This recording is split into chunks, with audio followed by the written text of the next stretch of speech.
If you are interested in starting your own podcast, we use Buzzsprout because it is simple and easy to use. Buzzsprout can get your show listed on every major platform while giving you the resources for a great podcast website, audio players that can drop into other websites, detailed analytics to see how people are listening to your podcast, and tools to promote your episodes. Podcasting isn't hard when you have the right partners, and that is why over 100,000 podcasters are already subscribed to Buzzsprout to get their message out to the world. Following the link in our episode descriptions lets Buzzsprout know that we sent you. So in return, you will receive a $20 Amazon gift card from Buzzsprout while signing up for a paid plan. Most importantly, every subscription through our link is always appreciated and helps support our show so we can continue delivering the quality content that you guys listen to. That being said, back to the show. What's up, y'all? It's Comic Book Junkies. I'm Andrew. This is Joe. And welcome to the Friday Night Hang. We're just two dudes chopping it up this time. If you're new here, welcome. If you're a junkie yourself, welcome back. We're going a little bit more off the cuff this time. We're just two dudes hanging out with a microphone. Two sapiens on a Friday evening. Facts. Hetero sapiens. And we're just gonna chop it up today, kind of just trying something out, keeping it casual. Yeah, we want this one to be a little more conversational instead of like research based, because as fun as it is to kind of learn new things and relay those things to you, sometimes it's good to just kind of hang out. And sometimes you do have those good comic book conversations with your bro, and then it wasn't recorded, and you're like, damn, that might have actually been kind of cool. I actually find that happens a lot after we're done recording, or like we're just talking on the phone. So it'd be cool to kind of capture that on a pod. So that being said, not really putting parameters on it, but I did do some level of preparing just in case we were to flounder like Aquaman without some water. So I've got a few topics here, kind of if we stall out, or if I'm just being like, yo, I came up with all these little topics to discuss, maybe we could hit one or two. But we'll just kind of see where it goes. Whether we get to them or not, maybe we save them for another time. Otherwise, we'll just riff on them because we'll be like, what's your opinion, dog? Tell me what it is. So do you got anything you want to start with, or do you want me to just see if I could set us off with the starting topic? Well, we touched on it a little bit before we started recording. It wasn't a part of my notes, but what did you think about that Superman sneak peek, that 5-minute video that was like an extended trailer? That's right. So I like it personally. Obviously, I'm going to hold judgment till I actually see it. I have high hopes for it. But based off that clip alone, I liked it. It kind of plays a lot. I feel like it's lending itself a lot to like the Silver Age depictions, kind of the Smallville kind of taste. Even Jazz said it's more vibrant. The colors are better. It's not taking itself too serious. But at the same time, Crypto, spoilers here for anyone who hasn't seen this like extended clip, by the way. I'll give you that courtesy this one time because I barely remembered. But Crypto, the way he came running and pounced on Superman and kind of wasn't really listening at first, I kind of appreciate, he's always kind of like a retriever type dog, like a generic white retriever type dog who like listens perfectly and is kind of like smarter than you'd imagine. But I kind of do like that the dog is acting like a dog. Like it's still a good dog, you could tell, because he does end up helping him, but like the fact that he's coming to fuck with him first and like jump on him and shit, it's like, I know if I got on the ground for too long, Barry, my dog, he's a basset hound, he'd come up and do the same stuff. So it's like, I totally get it. So I kind of liked that. I like the robots because those are Silver Aging, kind of play off of the All-Star Superman. I like him being healed with sunlight and then making it a point to be like, yo, this is what happens to him. A lot of people, I think maybe yourself included, I won't speak for you, but some people were kind of off-put by the fact that it looked like he was in pain when he was getting direct sunlight. How do you feel about that? And ultimately, how do you feel? Because I've just been yapping, dog. I guess I was initially put off by like him screaming in pain with the healing process. But in one sense, I also get it because I mean, I guess why it upset me initially is because like, let's say he gets like a microdose of kryptonite and then the sun heals him. Like he's fine. He's not screaming as like the sun hits him. Yeah. But this was like amplified at like 292, like whatever. So, I mean, that to me would be almost like standing on the sun, and I could see that being painful. Yeah, like he's up in it. Like he was like a bug under a looking glass, like he was just getting, like when you go burn grass outside outside. Like they just shot, it was like sub-Saharan sun directly at him when that stuff like turbocharges his cells and his bones are broken and just immediately going back in place. And then also the screaming is actually probably a good sign, right? Because like it looked like his lung was like punctured initially, like when he was laying on the ground and he could only barely whistle. So the fact that it was like healing him kind of made it seem like the screaming, even though it was painful, showed that he was healing. But no, it did have a Smallville vibe to it because it was short but noticeable. Lex Luthor had like one line in it, and it was kind of similar to Michael Rosenbaum in the sense that it was like angry. I agree. I kind of picked up on that too. I don't know. I just like what they're going for. I feel like they're paying respects to like a little bit of everything the same way Smallville did, like touching on each era. And I see a lot of these like Snyder fans like posting comparisons. And now that I look at him next to Henry Cavill, I'm kind of like, why would you not want this?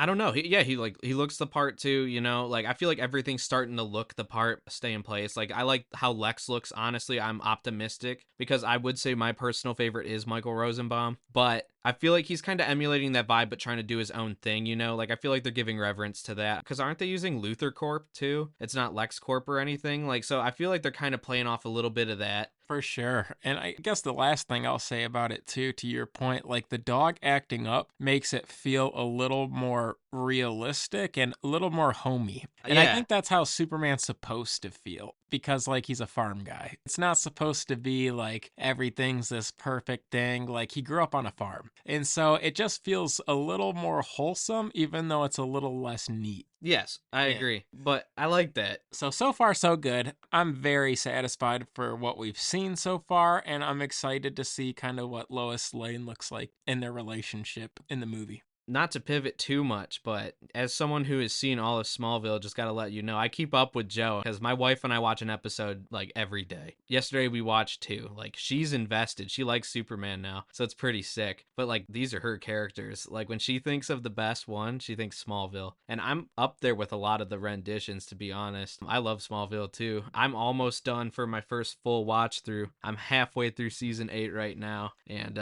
I'm pretty pumped to keep going. I know you've seen it. How many times have you watched it? At least twice. I've watched the full thing through at least 3 times. That's crazy. Yeah.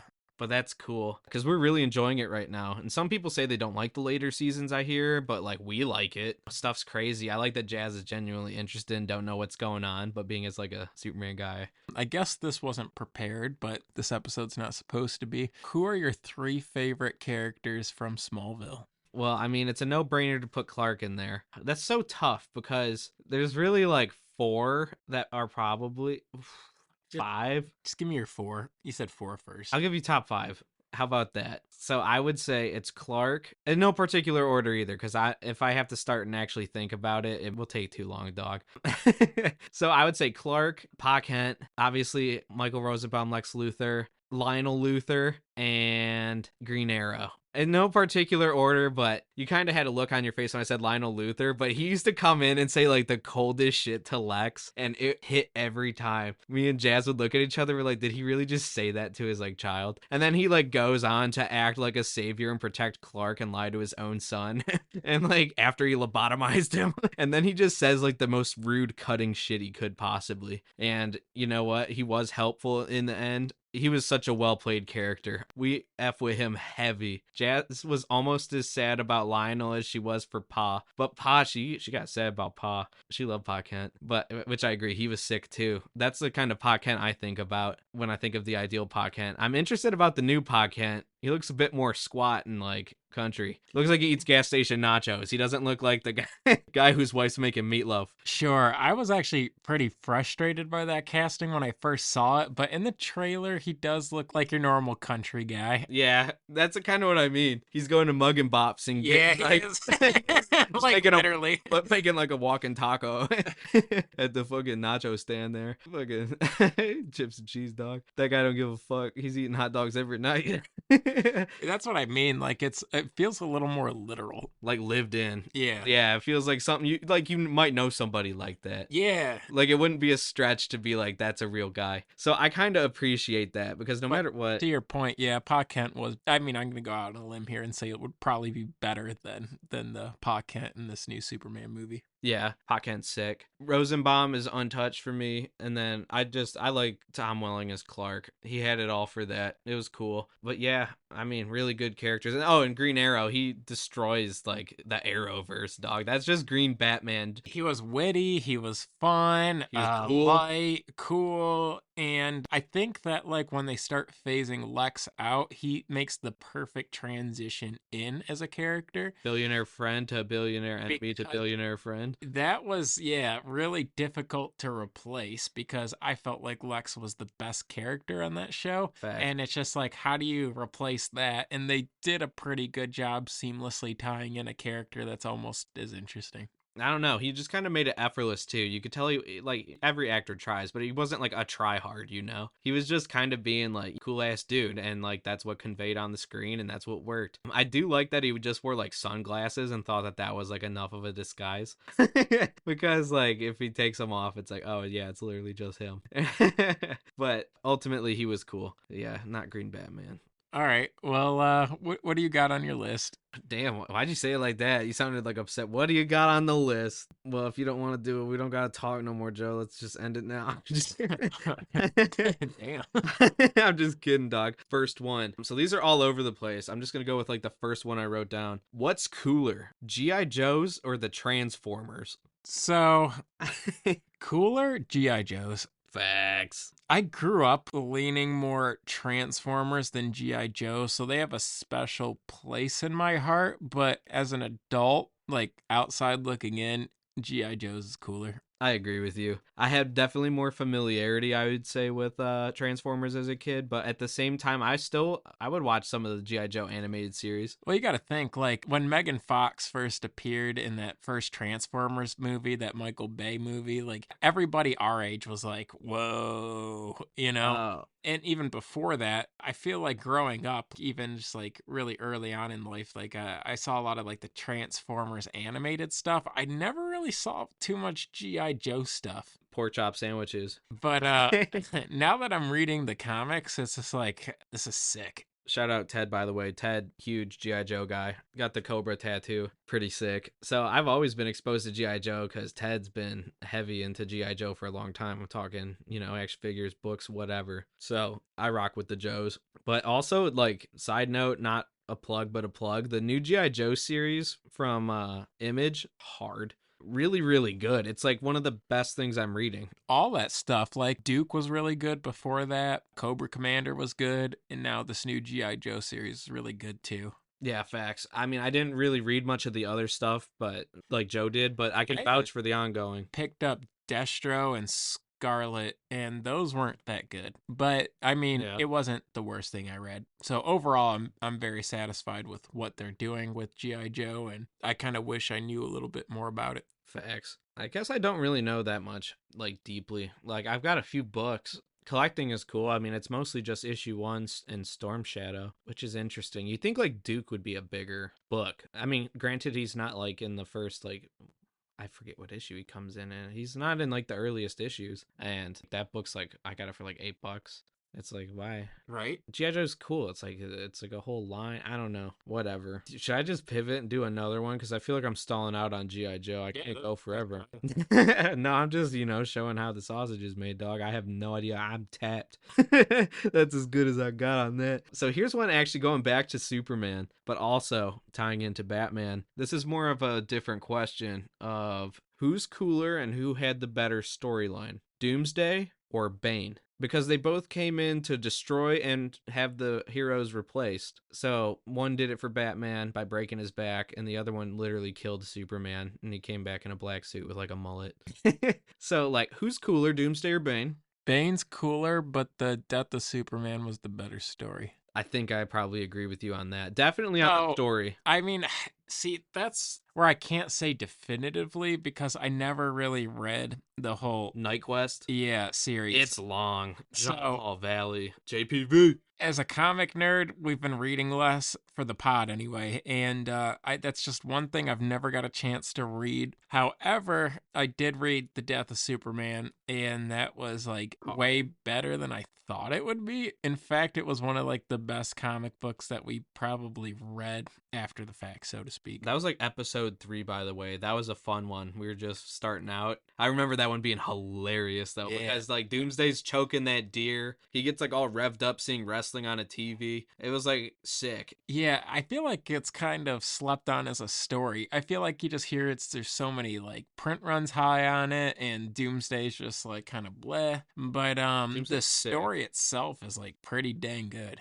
I agree. So, okay, we're in lockstep yet again. But by the way, if you're reading the Superman title right now, I do not approve of Doomsday being the time trapper. And I don't like how smart he is. Granted, I know he gets better when he dies, but he don't need to be significantly smarter and like kind of a smarmy bitch. I agree, because that's what you have Brainiac for. Yeah. And Lex. Yeah, he's just a big fucking dumbass who just fucking attacks. Yeah, but I guess to finish that, though, I actually think Bane has a lot more depth as a character than Doomsday does. Yeah, he does. Because he's just kind of meant to be like a Superman killer, where Bane is pretty, He's born in a prison. Yeah, he could have like a standalone story and it could be interesting. Yeah, Bane's cool. Plus, the Lucha mask is sick, and he's on steroids. Very cool. Well, and he's one of those villains that Batman has that could, like, actually do some damage outside of the Batman universe. Yeah, because he's actually, like, smart. Yeah. And he's, like, huge. Yeah, or Doomsday, even though he's, like, super strong, I just don't really see that really leaking into other aspects of, like, I don't know, maybe like a DC event. I know he was strong enough to kill Superman, but I don't think it would be interesting fighting the Justice League. Well, it wouldn't make any sense, because if it's anyone but Superman, he's gonna kill them. So you know what I mean? They're kind of stuck. He can only fight Superman because of how strong he is. Exactly. And like Bane, like you don't even have to have him fighting. Like he could have some dialogue. It could be interesting. And he could try and punch above his weight at least. Like he could try different people in different ways, but like Doomsday, he can't go any lower than Superman. So he's got like less compelling reasons to do anything. He's only fighting one guy forever. That's crazy. But I don't know. Screw it. Third topic. I'm just going to get your opinion on all this stuff. So this is going to be like a power rank now. Types of collecting.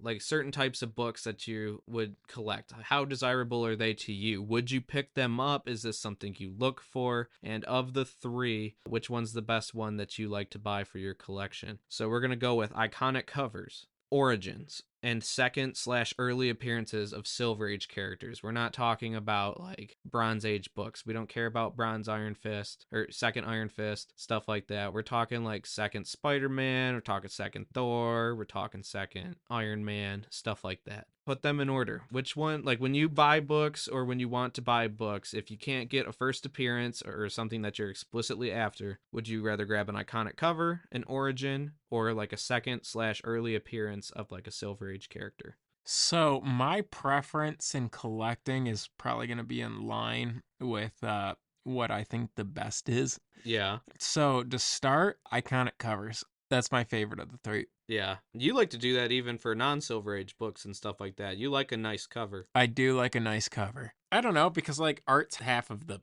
book, It's right? the visual medium. And yeah, I don't know. I feel like those just have a lot of standalone value, but the people that can afford the first appearance will get the first appearance. And I feel like if you can't afford the first appearance, then spend your money elsewhere, because there's so many books to buy in the comic book universe. Because like I have over 500 key issues and none of them are like a second appearance of a main character. Yeah. Like, you can always find things to purchase. And so, like, if I have enough money to buy, like, a second Batman, I might prefer, like, a first Barry Allen Flash instead. I'm always going after the first. Now, to kind of answer the rest of it, I would prefer, like, the second half of, like, a Batman to, like, an origin. I think I'm just out of the origin game altogether. I don't really care for it. The origins get retold so many different times. If it's not the first app, I don't really care. I feel like if it's not a first app, I'm getting a cool cover. And if it's not one of those two things, I'm just going to save my money until I can afford one of those two things.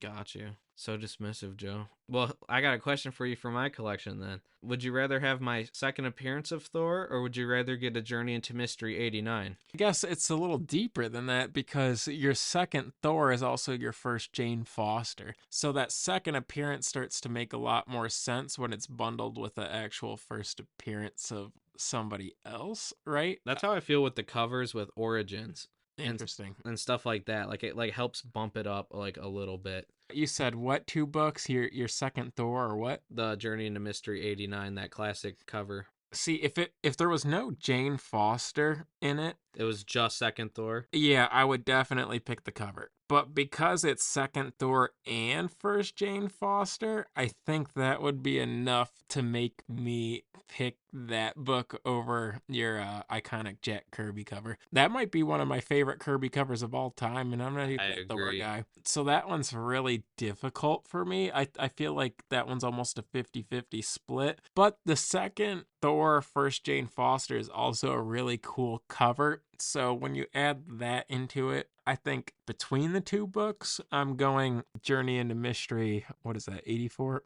Yep. But if it was just straight up normal cover, second Thor, I'm taking the iconic Kirby cover. Interesting. Well, there you have it. I'm probably fairly close to you. I'm probably cover... No, I'd have the same exact one as you. Cover, second appearance, Origin.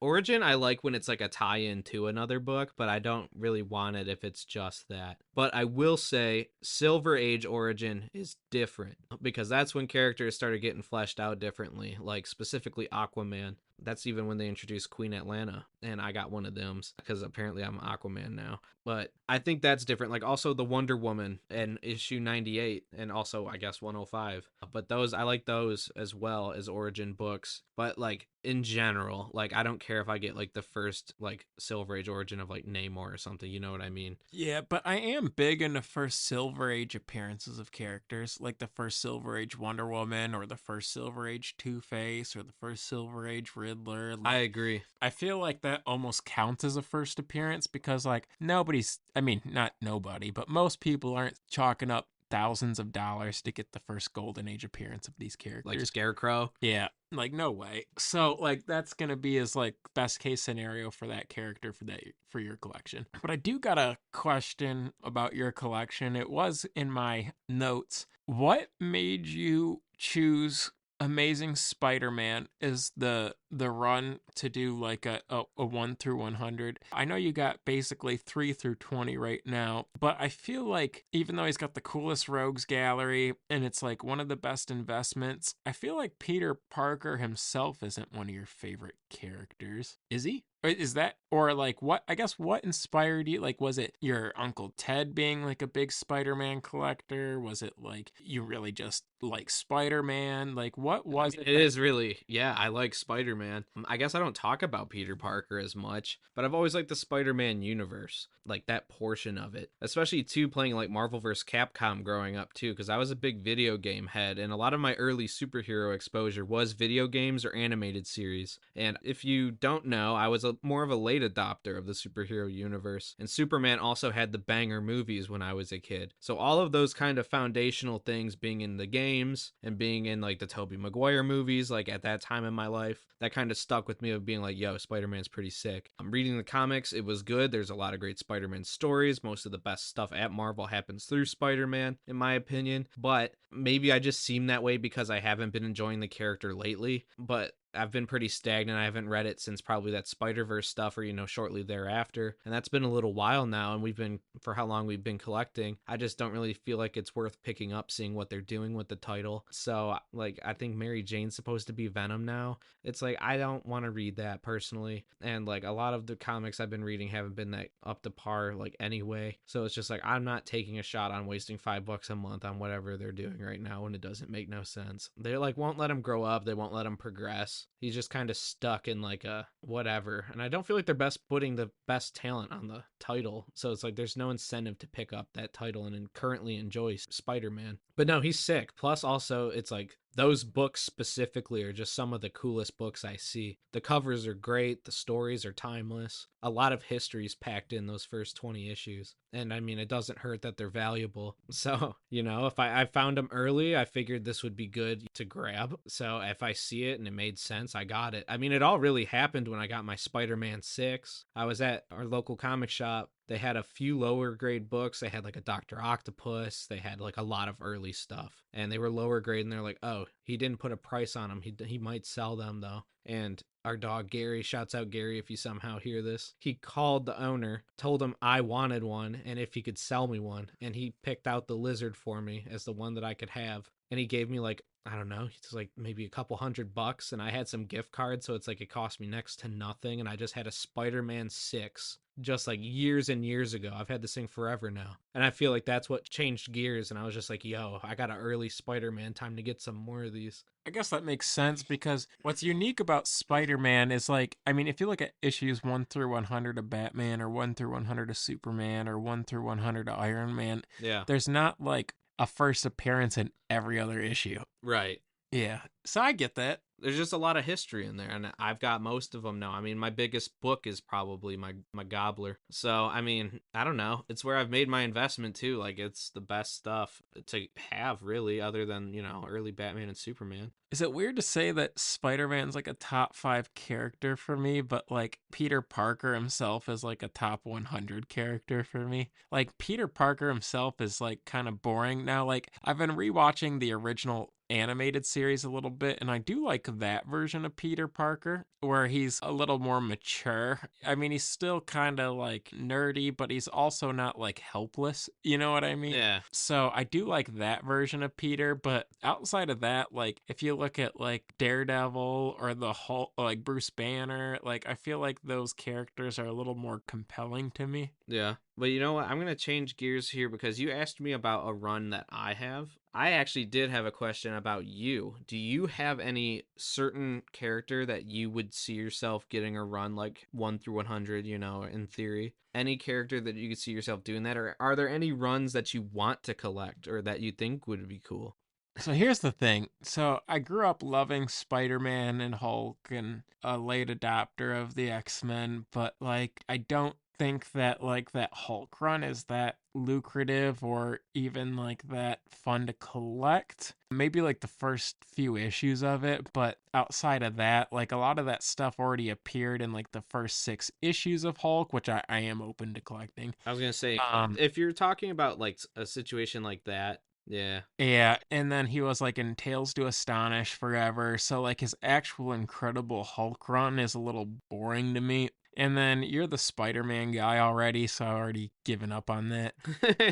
And then both have Spider-Man. X-Men would be the closest thing on the Marvel side, and then obviously I can't afford a Batman or a Superman 1 through 100. But what I will say is I do think that Green Lantern would probably be the closest thing for me. Because I have most of the key issues outside of issue 1, 6, and then Hal Jordan's first appearance in Showcase. So I feel like if I were to do something like that, it would probably be X-Men or Green Lantern. But honestly, I feel like that would be on the back burner. What I really want to do is get one of every book I've ever wanted that's in my price range. And then eventually sell every single one of my books that's not like high enough grade for me towards one mega grail, and then just recoup those books that I sold. And I feel like by the time like you're hearing this and the time I pass away, I might be able to get that accomplished. That'd be cool. Like, honestly, a first Lex Luthor would be my like,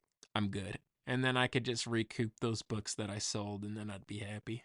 That'd be pretty cool. I don't know what I would get in that scenario. Because how much is one of them Lex Luthors running? I bet you could get like a complete attached copy that's pretty beat up for like $20,000.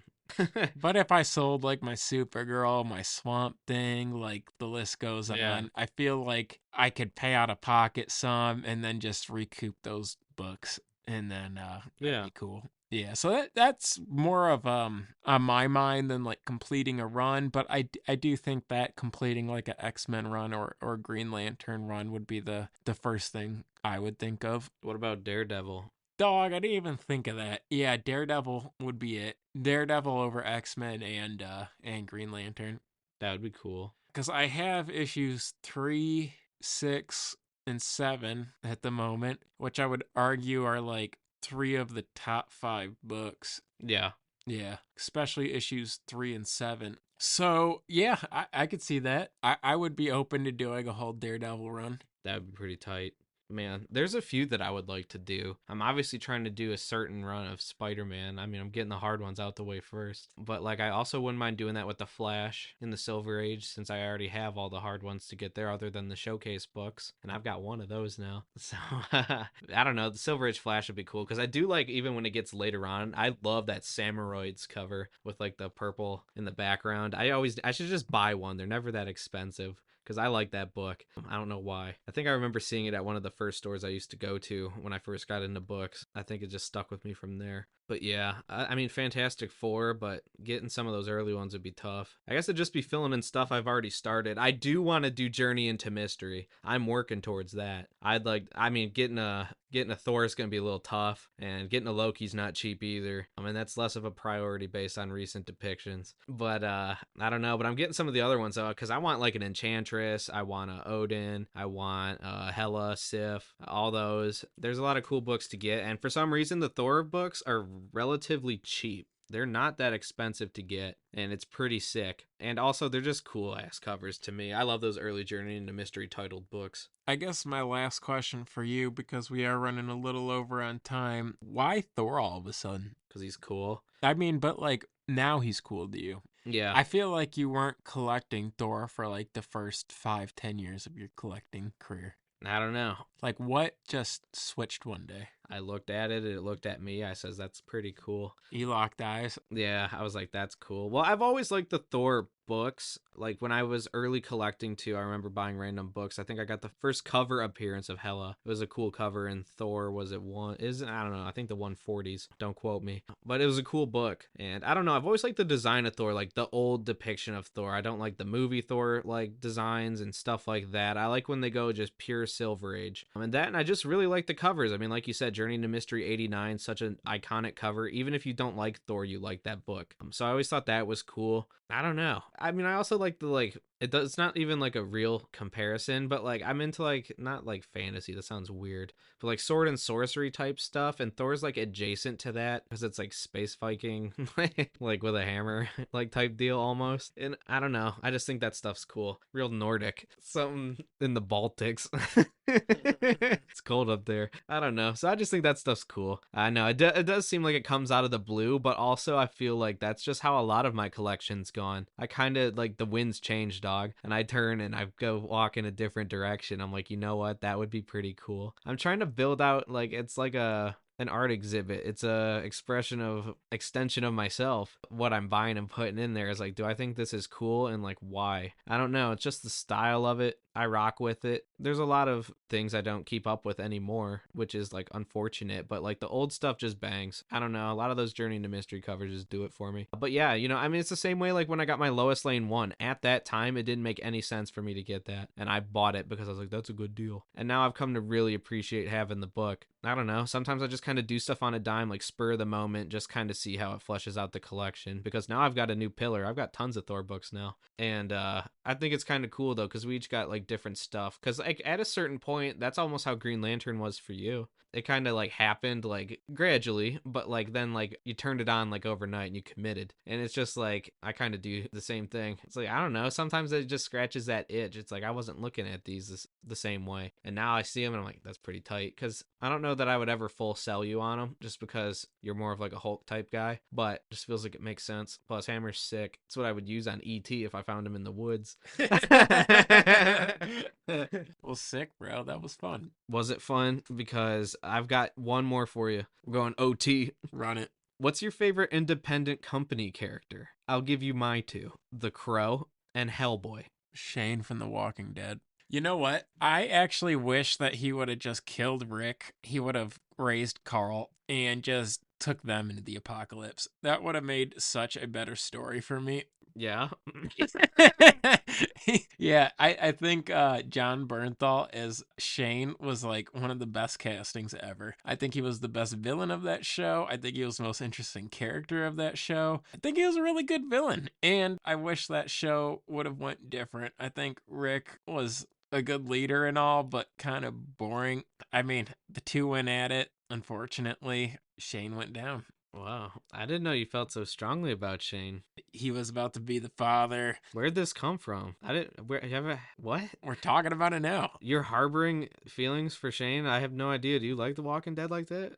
No, I mean, yes and no. I think it really fell off once they introduced Negan. But Shane really stuck with you. Yeah, and even like Governor on Up was just okay to me, but like the first season of The Walking Dead, I think was important to me. Like even my mom and I would watch it together. Really? Yeah, and then there was this foreign exchange student girl I used to hang out with, and, Yeah. and we'd watch The Walking Dead together. But Shane, he's my favorite independent character. Wow. Yeah. I learned something today. I had no idea, dog. Yeah. I mean, I don't really care for The Walking Dead, but I did care about that first season, and then I think that character's really cool. Super duper cool. Yeah, because the cool thing about him, bro, is that he found out that Rick was alive, and then instead of being like, oh, here's your family back, he like doubled down. Yeah. It's just like, no, you're staying with me. That's sick. One final topic for you. Squirrel Girl. What do you know anything about her? Would you get the first appearance? And are you sad that the chick from AT&T isn't going to play her in live action? No, no, and yes. That's exactly how I needed that answered. Isn't that crazy? Look what they stole from us. Yeah, that's evil. That is evil. Why come they did that? That makes so much sense. That's the only reason the character would make any sense. And they're dropping the ball the same way like they need to make Sydney Sweeney Power Girl or Black Cat. Power Girl. Ooh, Black Cat. That's what I'm saying. Either way. You heard it here first. Both. Yeah. So I don't know. I feel like I would enjoy casting people. I bet you would. You would do it on a couch. And with that, that's the episode. Thanks for talking with us. We had a lot of fun. We actually went through all my topics because now it's time to go to the tropics. I don't know what the fuck I'm saying. Cut that. I won't. Okay. I won't know. But if you still stuck through that, go to CPJ Pod on Instagram, dog. You can see pictures of our books, and you get reminders of when the episode's coming out. Get a nice new Photoshop every day. Well, every other Wednesday. But rate, review, subscribe. If you managed to enjoy this, give us 5, please. That would be awesome. If you already did, we appreciate you. Give me that. Give me that. I'm joking. I'm not joking. So, yeah, you know what it is. Find us on there. Tell a friend. Yeah, that was different. Anything you'd like to say before we depart, Joe? Thank you, my fellow sapiens. Sapiens out.